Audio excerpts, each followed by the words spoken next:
Presentamos una comunicación para el Congreso Internacional Didáctica de las Escritoras.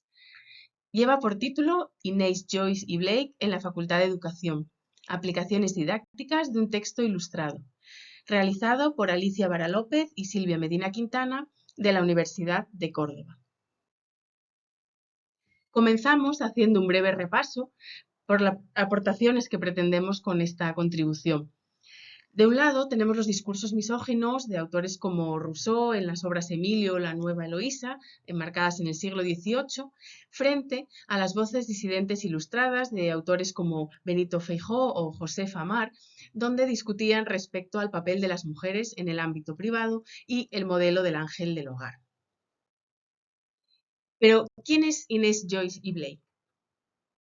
Para presentar a la figura que hoy nos ocupa, tenemos que situarnos en el circuito comercial de la época, en el circuito intelectual, y destacamos a un conjunto de mujeres que, a pesar de los obstáculos que se les presentaba, consiguieron entrar a participar en tertulias, prensa, traducciones.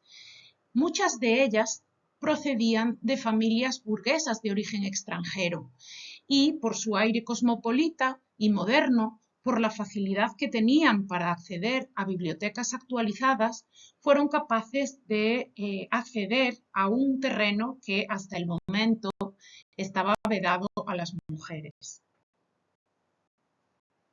Inés Joyce Blake destaca por su condición de traductora, y es precisamente esta faceta la que la lleva a tener un hueco en el mercado editorial.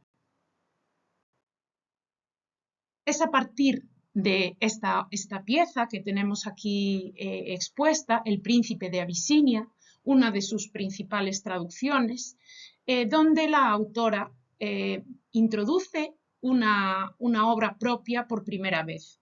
A modo de epílogo surge su Apología de las mujeres, que aparece envuelta en forma de carta dirigida a sus hijas. Se trata de una estrategia de legitimación de su obra, ya que la autora sabe que presenta un documento bastante polémico y utiliza una serie de estrategias para que sea aceptado de la mejor manera posible.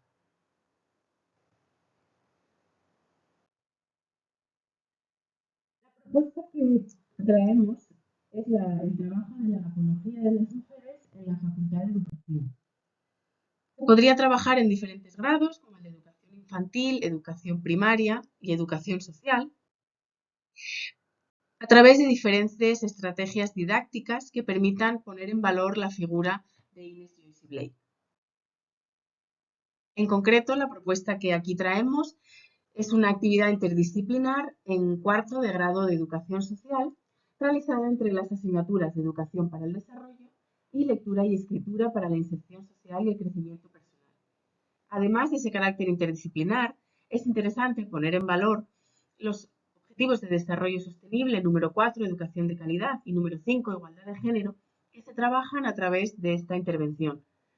Igualmente, cabe destacar que esta propuesta se enmarca en el proyecto de innovación desarrollado en la Universidad de Córdoba, que lleva por título En los márgenes del currículum, protagonistas invisibles de la historia, y que pretende precisamente recuperar todas esas biografías y acciones de personas que han pasado más desapercibidas para la historiografía o los cánones tradicionales. La propuesta se desarrolla en diferentes fases que implican distintas actividades que serán desarrolladas por los grupos de estudiantes. En una primera fase se realizará una investigación que lleva como objetivo desarrollar un marco teórico que se acerque a la figura de la traductora y también del contexto histórico, basado en obras como Volufer, Calero y Vara, entre otras, y que permitirán al alumnado acercarse a ese contexto y a esos conceptos básicos relacionados con el género, el feminismo y la recuperación de figuras literarias en este caso.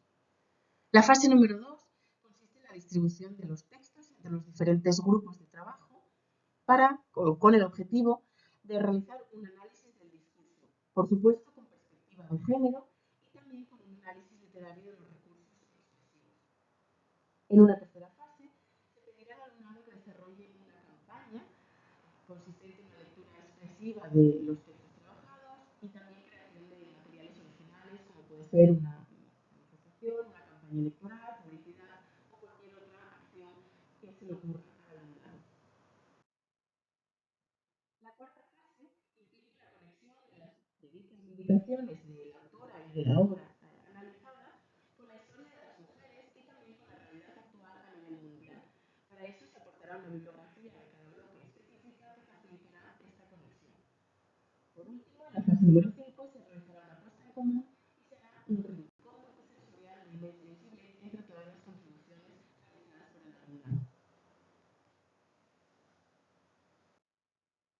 Pasamos ahora a comentar el dossier de textos que entregaremos al alumnado, el cual se dividirá en diferentes bloques. En el primero encontramos un conjunto de fragmentos de la pieza que van sobre la exclusión de las mujeres de la educación y la cultura, y cómo la autora critica esta situación. Para conseguir un análisis más profundo de dichos fragmentos, vamos a aportar al alumnado un texto de María Subirats que nos da un poco más de perspectiva, de alcance acerca de la cuestión. La autora pone el foco en aquellos que ella denomina falsos eruditos, hombres que se centran en justificar su misoginia a través de un conjunto de argumentos, ¿no? Dice así: he oído a algunos reverendos de bonete y capilla, a pretendidos filósofos y adoptos, y lo dice de forma muy irónica, decir que basta que la mujer sepa coser, gobernar la cocina de su casa, rezar, que lo demás es en ellas bachillería. Falta de paciencia para oír el desatino tan garrafal, ¿no? Es recurrente que la autora mencione esta sensación de hartazgo, ¿no?, ante tanta soberbia por parte de esos señores, ¿no? Del mismo modo menciona que los hombres en general las quieren ignorantes porque sólo así mantienen la superioridad que se figuran tener. Estamos otra vez desautorizando el discurso hegemónico. Aquí presentamos otro fragmento de la misma tendencia de la autora. Pasamos a continuación a centrarnos en otro bloque de textos que tiene mucho peso para la autora que nos ocupa. Es un conjunto de fragmentos que giran en torno al culto por la belleza que se impone a las niñas desde su nacimiento. Esta autora presenta un punto de vista crítico que se refuerza con la lectura que planteamos también al alumnado. En este caso, se trata de un capítulo de feminismo para principiantes en el que se cuestionan los mandatos de belleza que afectan a la educación diferencial de género femenina. Estos fragmentos son muy representativos del punto de vista crítico de la autora, que dice: pues toda su existencia se pasa en ser cuando niñas juguetes de sus padres y familias, y en llegando a la edad florida, idolillos vanamente adorados y ofuscados con el mismo incienso que se les tributa.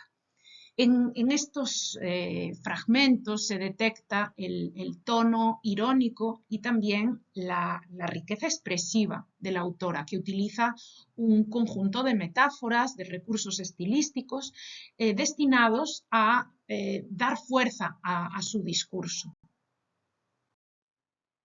Las líneas que se presentan a continuación se centran en el carácter efímero de esa belleza que el patriarcado señala como único objetivo en la vida de las mujeres.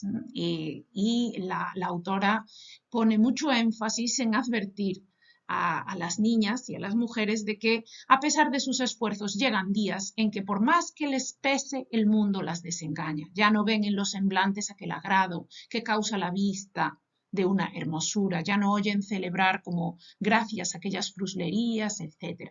En definitiva, nos está señalando Inés Jost que centrar en la validación externa nuestro desarrollo personal puede ser un negocio que no nos trae mucho beneficio. En definitiva, nos está señalando desde la madurez, porque se trata de un texto en el que la autora tiene una gran experiencia y hace una reflexión a través de los años, pues aquí nos muestra el poco alcance de este punto de vista en el que las mujeres se objetivizan. El siguiente bloque de textos se centra en la crítica que hace la autora al mandato patriarcal del matrimonio para las mujeres. Y decidimos que podría ser de utilidad combinar las lecturas de la autora con el capítulo 5 de Feminismo para principiantes, donde se cuestiona a nivel histórico cómo el mandato del matrimonio limita y constriñe las vidas de las mujeres. Inés, George y Blake no deja lugar a dudas en cuanto a su posición en este tema, que para ella es uno de los más relevantes, junto con el de la belleza. ¿No será mucho mejor quedar solteras que exponerse a entregar su libertad a quien les repugne? Si nos fijamos en el léxico que utiliza la autora, hay una gran carga negativa en los verbos seleccionados. En los sustantivos aparecen hombres con todo tipo de características negativas, ¿no? Como celoso, gastador, vicioso, jugador. Quizá la autora pretenda poner en la balanza una serie de características en contraposición con las habituales características misóginas, ¿no?, que se atribuyen a las mujeres. El bloque de textos número 4 se centra en un aspecto básico, que es cuestionar la supremacía de los varones. Lo vemos en el capítulo 6 de Feminismo para principiantes en cuanto a una visión más amplia.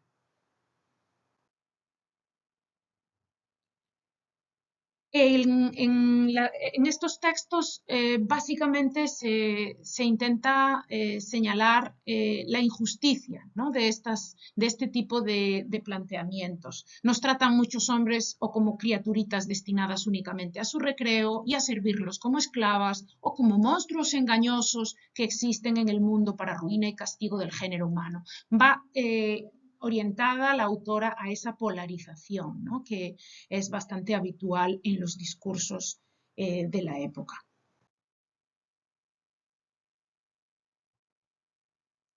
Y el bloque 5 de textos nos centra en uno de los temas también clave para la autora, la amistad entre las mujeres. Este es uno de sus puntos fuertes. Ella señala como semilla de felicidad es cultivar la amistad entre mujeres. Esto nos lleva a una de las grandes autoras del feminismo, a Marcela Lagarde, y al término de la sororidad. Esta será la lectura que realicemos en este caso. La autora defiende que la amistad no es algo privativo de los varones y destaca que las niñas a menudo contraen entre sí, cito, en sus primeros años un cariño que les causa infinitas satisfacciones. Curiosamente, señala a los pretendientes de estas niñas cuando llegan a la adolescencia como los causantes del final de sus amistades. En efecto, la autora señala la rivalidad entre las mujeres como una trampa del patriarcado que se beneficia de esta posición enfrentada entre ellas. Es relevante ver cómo se cuestiona esa desconfianza sembrada hacia las del propio sexo. La autora advierte acerca de las consecuencias de no cultivar la amistad desde la primera infancia. Y llegamos ya al bloque de textos número 6, en el que la autora presenta su propia reforma social ilustrada desde la perspectiva de las mujeres. En este capítulo planteamos una lectura relacionada precisamente con el reparto de poder entre los sexos. Queremos prestar especial atención a un conjunto de textos en los que la autora realiza un alegato final. Ella misma se sitúa en lo alto de una montaña para llamar la atención de todas las mujeres del mundo, de todas las niñas del mundo. Y es aquí donde el discurso adopta un tono más político, si cabe. Dice: no os apoquéis. Vuestras almas son iguales a las del sexo que os quiere tiranizar. Usad de las luces que el Creador os dio. A vosotras, si queréis, se podrá deber la reforma de las costumbres, que sin vosotras nunca llegará.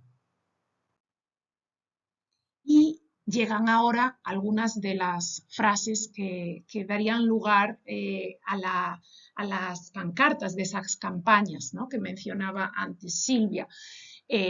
Respetaos a vosotras mismas, amaos unas a otras. Son una serie de lemas que tienen una gran fuerza expresiva y que van empapados de esa perspectiva feminista, ¿no?, de la primera ola que aparece en este texto.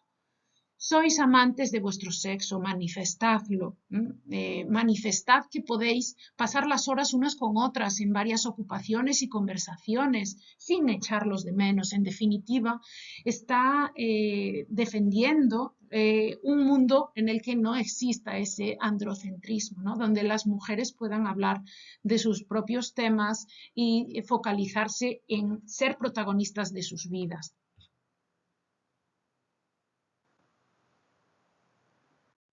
Por último, estos son los resultados esperados que pretendemos alcanzar con la presente propuesta. Muchas gracias por su atención.